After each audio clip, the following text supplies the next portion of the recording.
This is Optimal Relationships Daily, 7 Qualities of a Conscious, Loving Relationship, Part 2, by Marc Chernoff of markandangel.com. Number 4, disagreements are dealt with positively.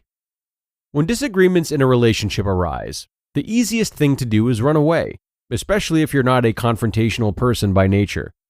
But you have to catch yourself, because this isn't just about you and whether or not you feel like dealing with your differences. It's about what your relationship needs in order to grow and thrive in the long run. You have to put your relationship's needs ahead of your own for a moment. Both people must be committed to dealing with disagreements openly, because running from them will only make matters more difficult to deal with down the road. One of the most simple and effective tools that people in relationships can use to ease the process of dealing with disagreements is using positive language. Relationships flourish when two people are able to share their innermost feelings and thoughts in a positive way. One effective method of doing this during a disagreement is to do your best to avoid using the word you, and try to use the word I instead. This makes it much easier to express your true feelings while avoiding the possibility of verbally attacking the other person. So, instead of saying, "You are wrong," try saying, "I don't understand." Instead of telling them, "You always, ... try saying, "I often feel, ... It's a subtle shift that can make a big difference. Number 5, both people are allowed to save face. My grandmother once told me, when somebody backs themselves into a corner, look the other way until they get themselves out, and then act as though it never happened. Allowing someone to save face in this way, and not reminding them of what they already know is not their most intelligent behavior, is an act of great kindness. This is possible when you realize that people typically behave in such ways because they are in a place of momentary suffering. They react to their own thoughts and feelings, and their behavior often has nothing to do with you. At some point, we all inevitably have unreasonable mood swings. We all have bad days. Giving your partner and friends the space to save face, and not taking things personally when they're occasionally upset, cranky, or having a bad day, is a priceless gift. Even if you are unquestionably right and they are unquestionably wrong, when emotions are flying high and you force them to lose face, you're simply bruising their ego. You're accomplishing nothing but diminishing their own worth in their own eyes. Do your best to let the people in your life preserve their dignity. Give them space, let the emotions settle, and then have a rational conversation using the positive communication tactics that we discussed in point number 4. Number 6, personal growth is habitually sought and supported. You know how to tell if something is alive and well. You look for evidence of growth.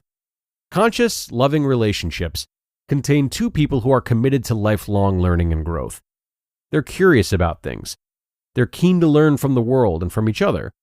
And because of their love for learning, they afford each other the freedom to develop as individuals within the relationship.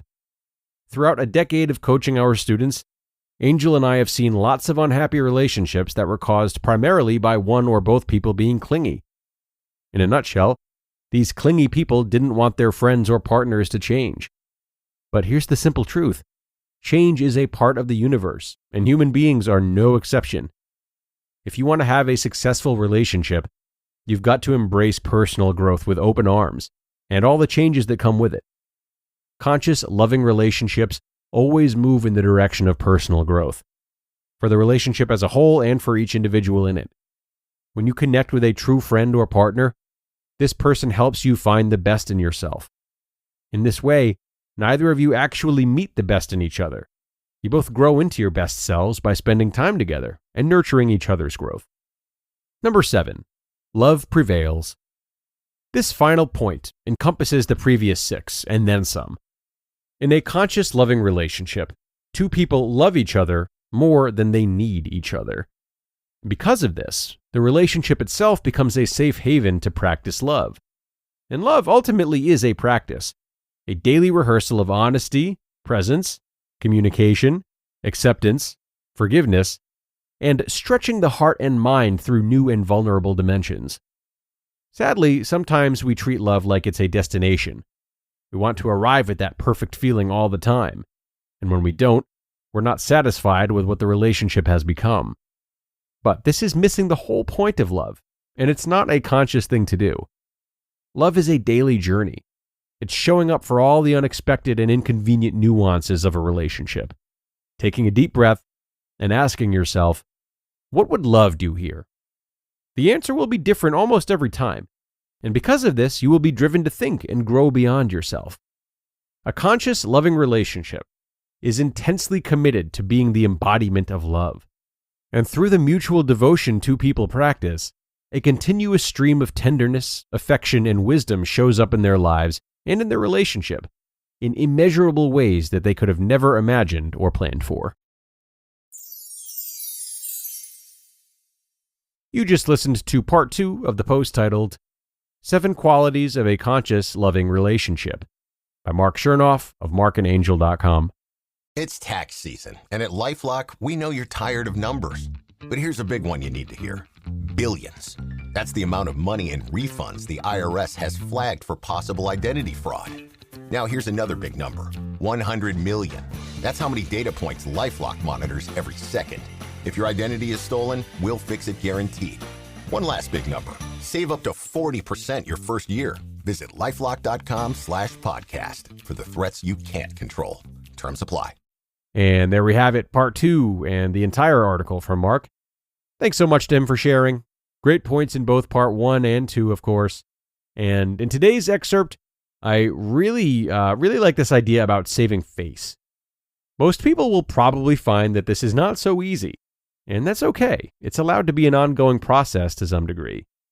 And if this sounds like you, I suggest that you go a layer deeper and think critically about what in particular you or your partner like to win about.